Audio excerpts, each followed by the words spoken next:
2014 оны 5 дугаар сарын 28 Хятадын Шандун мужийн Жаоян хотын Макдоналд салбарт оройн ачаалал намжиж байлаа. Цаг оройны 9 өнгөрсөн тул зарим ажилчид ширээ сандлаа цэвэрлэж, зарим үйлчлүүлэгчид хоолоо дуусгаад гэрийн зүг яарах нь харагдана. Энэ бол хэн бүхний хувьд жирийн нэг өдөр байв. Гэхдээ хэдхэн минутын дараа энд болох үйл явдал Хятад улсыг цочроож дэлхийд дахины хэвлэл мэдээллийн хэрэгслээр гарна гэж хинж төсөөлөөгүй. Рестораны нэг буланд 37 настай Уу Ян сууж байлаа. Тэрээр ойролцоох хувцсны дэлгүүрт ажилладаг жирийн нэгэн худалдагч эмэгтэй. Нөхөр болон 5 настай хүн түүнийг авахаар ирэх ёстой байсан учраас ажлаа тараад энд хүлээж суусан нь энэ. Тэр ирээдүйнхээ талаар бодож байсан болов уу? Эсвэл хүүдээ маргааш юу авч өгөхөө төсөөлж байсан болов уу? Хинч мэдэхгүй. Гэвч нэг зүйл тодорхой. Тэр орой тэрээр гэртээ харахгүй байжээ. Рестораны хаалга онгойж 6 хүн дотогш орж ирэв. Эхэндээ тэд бусдаас ялгарх зүйлгүй мэт харагдсан. Гэвч удалгүй хүмүүс тэднээс эвгүйцэж эхэлжээ. Учир нь тэд үйлчлүүлэгч бүр дээр очиж нэг зүйлийг асууж байсан юм. Утасны дугаараа өг. Хүмүүс асуудалд орохоос зайлсхийж санаанаасаа зохиосон ч хамаагүй дугаар хэлээд өнгөрнө. Зүгээр л нэг хачин хүмүүс гэж бодсон хэрэг. Харин тэд Уу Янгийн ширээний өмнө ирэхэд бүх зүйл өөрчлөгдсөн. Утасны дугаараа өг. Уу Ян 50 харцаар өдөөс нь хараад ганцхан үг хэлжээ. Үгүй. Тэд дахин асуулаа. Үгүй. Энэ бол түүний амьдралдаа хэлсэн хамгийн сүүлчийн үг байв. Уу Янгийн хувьд энэ бол энгийн нэгэн татгалзал байсан. Харин түүний өмнө зогсож байсан хүмүүсийн хувьд өөр утгатай байжээ. Тэд хоорондоо шивнэлдэж эхлэв. Хэдхэн секундын дотор ямар эрүүл чухал төсөөлөхөөргүй дүгнэлтэд хүрсэн байна. Тэд Уу Яныг хүн гэж харахаа больжээ. Тэдний нүдэнд тэрээр муу ёрын сүнс чөтгөр бидний дайсан, устгах ёстой зүйл болон хувирлаа. Ингээд тэд шийдвэрээ гаргав. Тэр эмэгтэй өнөөрөө үхэх ёстой. Учир нь тэр үгүй гэж хэлсэн. Дараагийн мөчид Макдоналд дотор жинхэнэ хар дарсан зүүд эхэлжээ. Нэгэн ир сандал шүүрэн авч Уу Янгийн толгой руу зохив. Эмэгтэй зочирдон босож амжаагүй байтал дахин зохиж эхлэв. Дараа нь өөр нэг итгээд төмөр иштэй шалны шүүр барин гаднаас гүйж орж ирэв. Тэр ямар ч эргэлзээгүйгээр Уу Янгийн нүүр толгой руу балмад хэрцгийгээр зохиж эхэлжээ. Шүүрний иш хүртэл хугарсан гэдэг. Гэвч тэд зогсоогүй. Харин ч улангасан зодсоор байв. Уу Ян газар унсан ч өшгөлсөөр л байв. Толгой дээр нь дэвсэлсээр үх чөтгөр минь химээ хашгирсаар байлаа. Хүүхдүүд уйлж хүмүүс хөшсөн мэт хөдөлж чадсангүй. Ажилтан цагдаа дуудахаар оролдоход халдагчид мотоциклийн хамгаалтын малгай шидэн зогсоожээ. Тэгэд хамгийн аимшигтай зүйл болсон юм. Тэнд олон хүн байсан. Нас биед хүрсэн хүчтэй залуус хүртэл байсан. Гэвч хинч туслахаар очоогүй. Уу Ян олны нүдэн дээр амьсгал хурааж байхад ресторан дахь хүмүүс бүхэлдээ чимээгүй хараад зогсож байлаа. Уу Янгийн амьд асрах мөчид ресторанд байсан хүмүүсийн толгойд нэг асуулт эргэлдэж байв. Яагаад? Яагаад огт танихгүй эмэгтэйг ингэж хэрцгийгээр зодсон юм бэ? Хариулт нь аллагын дараах мөрдөн байцаалтаар ил болсон бөгөөд үнэн хүмүүсийн төсөөлж байснаас ч аимшигтай байлаа. Аллагыг үлдсэн 6 хүн бол гудамжны танхаачууд биш байв. Тэд хар тамхичид, мэрэгжлийн алуурчид ч биш. Тэд нэг гэр бүл байлаа. Аав, охин, эхнэр хүүхдүүд, олон жил нөхрөлсөн гэр бүлийн найз. Гаднаас нь харахад энгийн айл шиг харагдах энэ хүмүүсийн толгойд айжмар нэг бодол улам хүчтэй болж байлаа. Өөрсдийгөө бурхан гэж итгэх итгэл. Бүх зүйл олон жилийн өмнө эхэлсэн байдаг. Лу Инчун гэх эмэгтэй шашны тухай янз бүрийн ном, сургаал судалдаг байжээ. Эхэндээ энэ нь жирийн сонирхол төдий байсан. Харин удалгүй тэр өөрийгөө онцгой хүн гэж бодож эхэлсэн байна. Тэр зөвхөн шашинд итгэдэггүй болсон. Тэр өөрийгөө үннийг мэддэг цорын ганц хүн гэж итгэдэг болжээ. Удалгүй түүний эргэн тойронд дагагчид бий болов. Тэдний дунд Жанфан гэх залуу эмэгтэй байлаа. Интернетээс янз бүрийн сүрлийн тухай онол уншиж эхэлсэн тэрээр Лу Инчунд сохроор итгэх болжээ. Төд удалгүй гэр бүлээ бүхэлд нь татан оруулав. Ээжигээ, хойд эцгээ, дүүнраа бүгдийг нь. Цаг хугацаа өнгөрөх тусам тэдний итгэл үнэмшил улам гажууджээ. Эцэст нь тэд аимшигтай дүгнэлтэд хүрсэн байна. Тэдний үзлээр дэлхий дээрх ихэнх хүмүүс жирийн хүн биш байв. Тэд чөтгөрүүд муу ёрын сүнснүүд, хурамч хүмүүс. Харин зөвхөн тэд л үннийг мэддэг сонгогдсон хүмүүс аж. Гэвч галзуурал үгээр дууссангүй. Нэг өдөр гэр бүлийн найз Лу Инчун болон залуу эмэгтэй Жанфан нар өөрсдийгөө бурхан гэж зарлажээ. Тэдний хэлснээр нэгэн тэнгэрлэг сүнс хоёр биед зэрэг оршиж байгаа бөгөөд тэр хоёр нь дэлхий дээр ирсэн бурхан гин. Мөн энэ өмчөөс эхлэн тэд өөрсдийгөө хүмүүсээс дээгүрт тавьж эхэлжээ.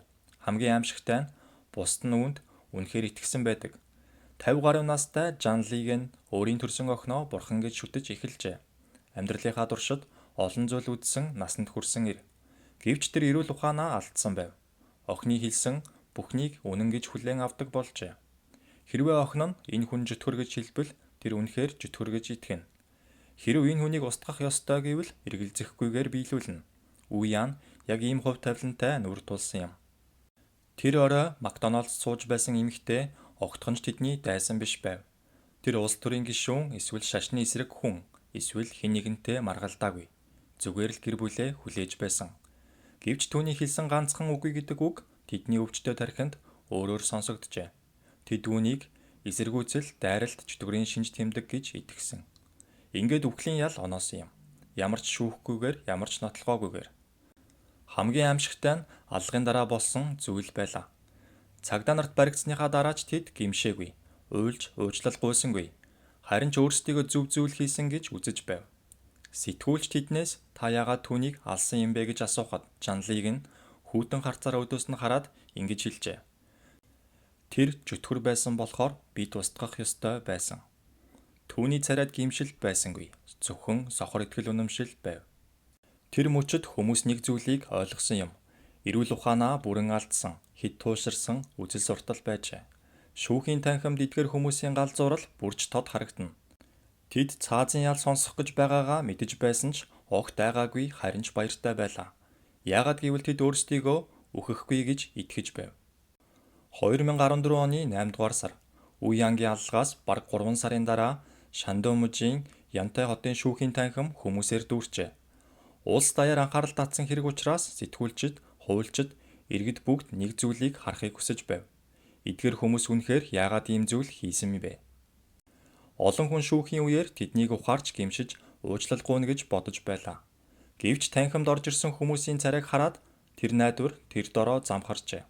Тэд өөрсдийгөө гэмт хэрэгтэн гэж үзээгүй юм. Шүүх хурал эхлэхэд Лу Инчун хамгийн түрүүнд мэдүүлэг өгчээ. Түүний яриаг сонссон хүмүүс жихэндээ итгэж чадахгүй байв. Учир нь тэр Үе Яныг хүн гэж яриагүй, хохирогч гэж нэрлээгүй. Харин байн нэг үгийг давтаж байсан юм. Зүтгэр. Түүний хэлснээр Макдоналдс дотор болсон зүйл бол аллах биш, харин сайн муугийн хоорондох тулаан аж. Тэд бурханлаг хүчний төлөө тэмцсэн гин. Үе Ян бол устдах ёстой муу ёрын сүнс байсан гин. Тэр үгээ хэлэхдээ өчүүхэн ч эргэлзээгүй. Яг л цаг агаарын тухай ярьж байгаа мэт тайван байлаа. Танхимд тэр чихтэй намгүн болсон гэдэг. Учир нь хүмүүс нэг аимшигтай үннийг ойлгож эхэлсэн юм. Эдгээр хүмүүс жүжиглээгүй. Тэд үнэхээр үүндээ итгэж байжээ. Харин Жан Фан буюу залуу эмэгтэй өөрийгөө бурхан гэж үзсээр байсан юм. Шүүгч түүнээс та өөрийгөө хүн гэж үздэг үү гэж асуухад тэрээр ямар ч эргэлзээгүйгээр үгүй гэж хариулжээ. Танхим даяар шивнэлдэх чимээ гарсан байна. Жан Фан үргэлжлүүлэн би жирийн хүн биш. Би илүү дээд оршихуй хэмээн мэдүүлжээ. Энэ үед олон хүн түүнийг шитгэлээс мултрахын тулд жүжиглэж байна гэж бодсон байдаг. Гэвч сэтгэл зүйчд болон мөрдөн байцаагчид арай өөр дүгнэлтэд хүрсэн юм. Тэд жүжиглээгүй. Тэд олон жилийн турш өөрсдийн худал ертөнцид амьдарчээ. Тэр худал ертөнц бодит амьдралаас илүү үнэн мэт санагддаг болсон байв. Харин хамгийн зочирдом зүйл шүүхийн төгсгөлд болсон юм. Прокурор цаазаар авах ял санал болгоход танхимд суусан олон хүн шүүгдэгчдийн царайг ажиглаж байлаа. Хүмүүс айдас харахыг хүссэн. Гэвч айдас байсангүй. Жан Лиг нь толгой дохиж суужээ. Жан Фан инээмсэглэж байсан гих гэрчж бий. Яагаад? Учир нь тэд өөрсдийн шашинлаг төрөгдөлтөө бүрэн автсан байлаа. Тэдний үзлэр бол үхэл төгсгөл биш. Харин шинэ амьдралын эхлэл. Цаазын ял бол шийтгэл биш. Харин диваажинд хүрэх зам. Тиймээс тэд айх шалтгаан байгаагүй юм. 2014 оны 10 дугаар сарын 11 шүүх эцсийн шийдвэрээ уншлаа. Жан Лиг нь Жан Фан аав охин хоёрт цаазаар авах ял онов. Лу Инчун бүх насаараа хоригдох ял авчээ. Бусад гишүүд нь урт хугацааны хорих ял сонссон байна. Шүүхийн шийдвэр уншигдаж дуусахад танхимд байсан хүмүүсийн олонх нь тайвширсан гэдэг. Үе Ян эргэж ирэхгүй ч гэсэн шударгаас тогтлоо гэж бодсон хэрэг. Гэвч энэ хэрэг үүгээр дууссангүй. Учир нь шүүхийн танхимын гадна өөр нэг маргаан эхэлж байлаа. Энэ аллагын ард үнэхээр ямар шашин байсан бэ? Мөн хамгийн гол нь Макдоналдс дотор байсан олон хүн яагаад юу ч хийгээгүй юм бэ? Тэр асуултын хариулт энэ түүхийн хамгийн хүнд хэсэг байсан юм. Хожим нь Макдоналдсын хяналтын камерын бичлэг олон нийтэд ил болсон юм. Тэрхүү бичлэг зөвхөн алуурчид харагдаагүй. Харин нийгмийн өөр нэг нүүр царай харагдсан юм. Хаалганы дэргэд зогсоод харж байсан хүмүүс, гар утсаараа бичлэг хийсэн хүмүүс, тусламж хүссэн хашгирааныг сонссон хэрнээ юу ч хийгээгүй хүмүүс. Бүгд камерын бичлэгт үлджээ. Мэдээж тэднийг буруудгах амархан, гэхдээ бодит байдал илүү төвөгтэй. Хүн аюултай нөхцөлд орохороо заримдаа тэмцдэг, заримдаа зүгтдэг. Харин заримдаа юу ч хийж чадахгүй зүгээр гацчихдаг. Сэтгэл судлаачид үүнийг хөндлөнгийн ажиглагчийн нөлөө гэж нэрлэдэг. Ялангуяа олон хүн байх тусмаа өөр нэг хүн туслах байх гэж боддог. Гэвч яг тэр бодол эцэстээ хинч туслахгүй байхад хүргэдэг. Тэр орой Макдоналдс дотор яг ийм зүйл болсон байж болох юм.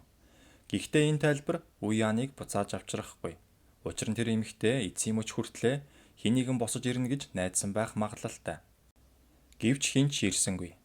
Алга болсноос 7 хоногийн дараа нэгэн эмгэнэлт дүр зураг хүмүүсийн сэтгэлд хоногшин үлджээ. Хятадын уламжлалт заншлаар талигаачийн сүнс гэртээ иргэн ирдэг гэж үздэг өдөр байв. Уянгийн нөхөр бяцхан хүүгээ дагуулan Макдоналдсын өмнө иржээ. Тэд цагаан гашуудлын хувцас өмссөн байв. Рестораны өмнө цаасан өргөл шатааж эхнэрээ ээжигээ сүүлчийн удаа үдэж байлаа. Тэнд байсан хүмүүс ихэнх нь уйлсан гэдэг. Гэвч хамгийн ихээр хүмүүсийн сэтгэлийг өвтгсөн зүйл бол бяцхан хүүгийн хэлсэн үг байв. Аав нь нулимсаа нууж чадахгүй зогсож байхад хүүн түүнийг тэрвэрчээ. Тэгээд аяархан хэлсэн байна. Ааваа, битгий уйл да. Ээж биднийг диваажангаас харж байгаа. 5 настай хүүхэд аавыгаа тайвшруулж байсан юм. Энэ дүр зураг улс даяар сая хүний сэтгэлийг эмтэлжээ. 2015 оны 2 дугаар сарын 2-нд шүүхийн шийдвэр эцэслэн хэрэгжсэн байна. Жанлыг нь Жанфан. Өөрсдийгөө бурхан гэж зарласан охин аав хоёр цаазаар авах ял гүйцэтгүүлжээ.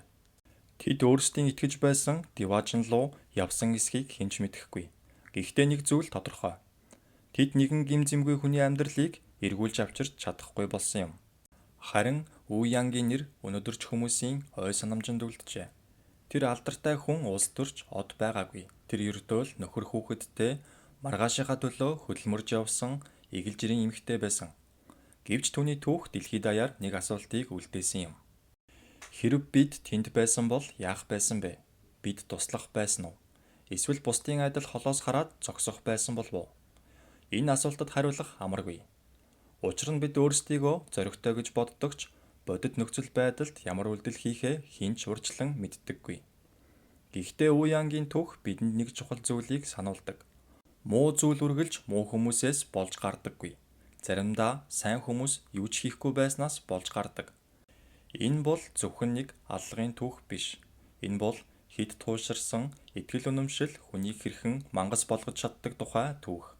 Мөн нэг хүний зовлонгийн өмнө олон хүн чимээгүй байх нь ямар аимшигтай үр дагавартайг харуулсан түүх юм.